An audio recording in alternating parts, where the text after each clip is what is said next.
Hello, everyone. Welcome back to the Melanin Margin, the weekly chat show where conversations about race are never off the table. I'm your host, Quaviondre Williams. And I'm Daquon Wilson. I want to transition into a story that's a little more somber. The Oxford High School community came back from Thanksgiving holiday in horror after a 15-year-old sophomore armed with a semi-automatic handgun fired shots this past Tuesday afternoon. The New York Times reports that four students, Hannah St. Juliana, 14, Madison Baldwin, 17, Tate Meyer, 16, and Justin Schilling, 17, were killed, and 7 other students and teachers were seriously or critically injured. Police reports found 2 videos of the gunman from the night before talking about shooting and killing students on his phone, and a journal detailing his wish to shoot up the school in his backpack. Now, he is now being charged with 4 counts of murder in the first degree and 1 count of terrorism. Now, Daquon, I just want to ask you, how many more innocent lives need to be lost before leaders of this country consider school shootings and gun control a serious issue? Way too many. It's sad to say, but way too many. Like when I heard this story, I just broke down on the inside because it's like time and time again, we see this. We see young people whose lives are cut so short, people who could be, the next artists, the next scientists, athletes, activists, people who can make change in this country gone because politicians don't want to do the work that they need to do. They're so focused on the money that they get from like the NRA and stuff like that that they're not going to, do anything for gun control because that's playing with their pockets.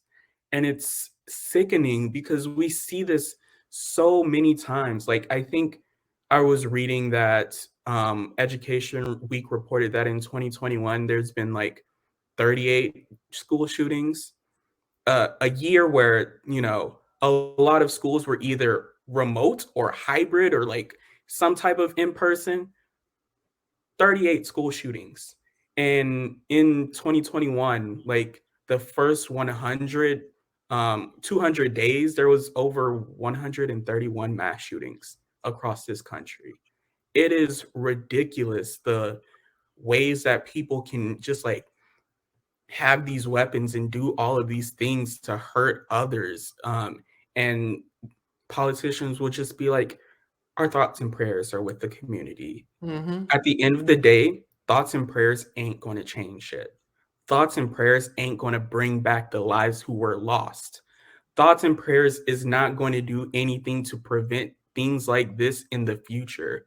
Change will, reform will, gun control will, and they're not doing it. And it's absolutely sickening to me. I fully agree. I think this, it's I really hate having to report on this kind of story because it's so common, and that's sad. At how common and how often this happens, and it really just breaks your heart because you realize that as much as we talk about this kind of stuff, as long as those pockets is going, as long as that green is being made and that green is being exchanged, those politicians won't make that change.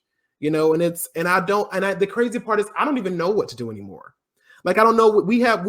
This has been a fight going on for, I don't know, decades, more than that. I don't know. You know what I'm saying? As long as handguns have been around, and it's just the arguments going around a Second Amendment, our right to bear arms, or, it's not the guns. Here we go. My favorite. What's the argument? Guns don't kill people. People kill people. Mental illness. And it's just like, and it's baffling to me how this, even after all this time, we're still having the same argument. We're still having the same discussion. And we're not realizing that. And I think we've talked about this a little bit before in our previous episodes, but it's really crazy how they'll love these people who argue about not having gun control, will scream mental health, but there are no bills put on the docket to make mental health affordable for all. There's no bills on the docket that make health insurance required to pay for therapy. There's nothing on the dockets being made of that. No kind of reform to ensure that it's affordable. Because unfortunately, mental illness and getting actual therapy is expensive as shit. Right. And those of us who do want therapy, those of us who do or wish we could afford that, are not able to, because it's not easy accessible. Some of these therapists, even the cheapest sessions I've seen, are sometimes $250 to $150 a session. And it's like, who got that kind of money every week? Because I mean, honestly and truly, to get the real help you need, you would need at least once a week to be able to get through that stuff. And it just baffles me. And what I think another level to it is, I don't know if this is true or not, correct me if I'm wrong, Daquon, but I think they said he actually was on social media too beforehand, saying that he was going to do this, and nobody took it seriously. I don't give a fuck if you joking, if you playing, if it's whatever. If you see some shit like that, it's time to report. Period.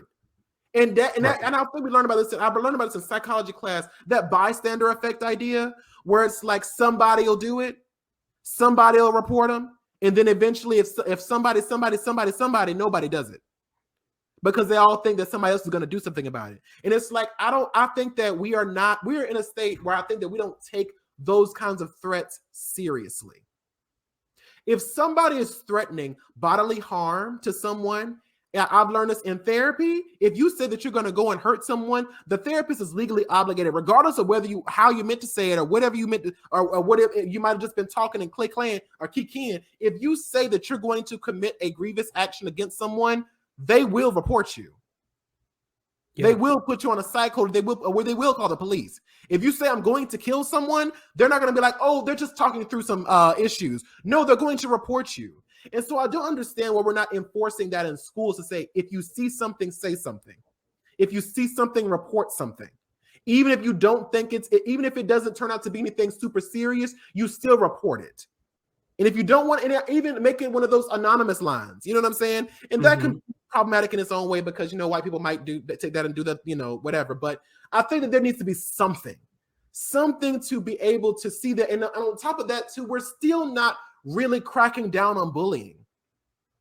Now, again, I want to make this very clear. In no way in shape, form, or fashion am I excusing this kid's actions. Not one way at all. Right. But the reality is, mental health is an issue, and bullying is a serious issue in schools that is not taken seriously enough. We do the projects, we have the meetings, but people are not actively doing the work it takes to get rid of that shit. Like when you see somebody in the hallway getting bullied, there isn't the teachers don't really do much about it. They kind of ignore it. They're overworked, they're underpaid, so they're not really worried, that they're not taking the time to look at that kind of stuff. So it's just like, there's so many differing factors in here, but the main root of it is the gun control. It's how accessible guns are to people, the access to the weapons. And it's not just handguns. People have, like you said, semi-automatic weapons. People can get machine guns, all kinds of stuff, like almost military grade weaponry. Right. And they call it collecting. We're collecting. For the fuck what? For what? And I think, like, I just even simply saying, like, having like a limit of how many weapons you can have, or if you're gonna be a military collector or whatever, you can't buy ammunition too, as well as, I don't know, like you know what I mean, like something. I'm not a policy maker. I don't understand how the system works, but I do know that even though I don't understand it completely, I know and recognize it's a problem. Right. And so I just feel like, even when it comes to that mental illness argument, that I think it's just kind of void and done. If you notice, every time this happens, that's the first thing we hear. That's the first thing we hear. And every time, nothing fucking changes. The mental illness argument is done to death, and nothing is done about making therapy accessible, making therapy affordable, making therapy something that is covered under all insurances, regardless of what you got. Right, because let's be real, like, this is the Melanin Margin, so conversations about race are never off the table. It's because when you think about school shootings, the majority of the shooters are white. And so they're like, oh, well, like, it's this white person, we have to, like, save them. Yeah. put them in a Oh, good light. So talk about bullying first and talk about all of these different things. Because if it was a black person, if it was a Middle Eastern person, any person of color, they would be demonizing that person and that whole community. They would be bringing up, oh, this person was a troublemaker in third grade and in kindergarten, he bit that's not another funny. student or whatever. And it's like crazy because, like, let's Daquon, be not a real. troublemaker in third grade, not in third grade.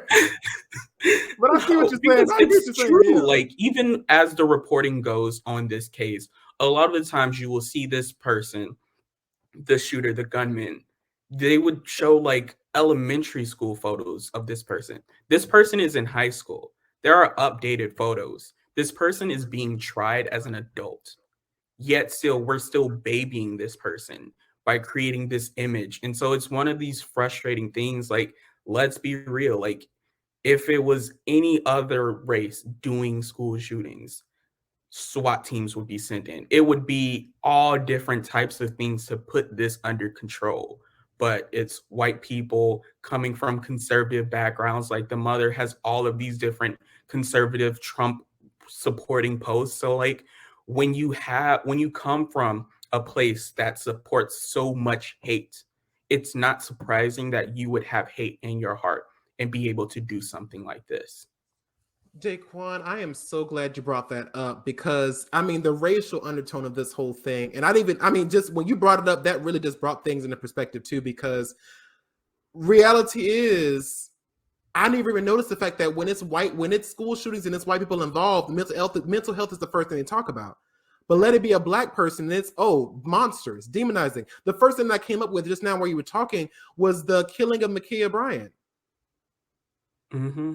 And even though we knew the backstory behind it, actually being like something that she was being harassed by grown people and stuff like that, or whatever the case may be, the only thing we hear in the story is she lunged at the girl with a knife. So she had to be shot and killed. Fuck her mental health, right? Right. Fuck her stress and the stuff that she had going on, right? Because as far as the media is concerned, that was a rightful death. And even though the media is not saying that this particular person was faultless, the conversation is still surrounding the fact of bullying. He was bullied. He was so hurting, so bad. Mental illness. He might have killed people, but mental illness. He's a bullied teen. He was such a good boy before this, but these bullies, they made him a murderer. Bitch, what? And it's like you said, where's that same energy? Where is that same energy when it's a black? And like you said, if it was a person of color involved in this shooting or involved in this massacre, the conversation would have been something completely different. Actually, it would have been called a massacre, right? And not a killing or shooting. It would have been called what it was. But because they're trying to use certain different words, like it was a shooting, making it sound as if it was accidental. Like even just the connotations of certain words, a school shooting, it sounds like, something, it automatically brings up imagery of bullying and mental illness because that's the conversation that surrounds school shootings, instead of calling it what it was, a massacre. Someone going out and murdering people. And having a plan to do that. Premeditated. So fuck mental illness at that point. And no one's saying that he might not have been struggling with that, but the reality is, and we need to get, and also, and this might not be, we might have enough time to get into this topic, but might be enough safe for another episode, but let's stop equating mental illness with violent tendencies. Say that again. Let's stop this narrative that mental illness equals violence, because that is not the case. The reality is mental illness can be a contributing factor, but there are several people struggling with mental illness who are not murdering people. There are plenty of people who've been bullied who are not murdering people. So let's stop with this narrative of, we need to get the mental health together. We need to get the bullying under control. It's like, yes, that is all good and fine too, but also recognize that the issue is also that person deciding to murder people and gun control. Let's get that together and stop that. So hopefully one of these days, the conversation will shift. hopefully one of these days, a conversation will actually turn to the real issue at the root of all of these school shootings, out of all of these school massacres. If we could get to that root of gun control and get that under control, we would be good to go. But people don't want to play that kind of game. They want to keep streaming mental illness. Right. It's so sad that children have to be afraid to go to school.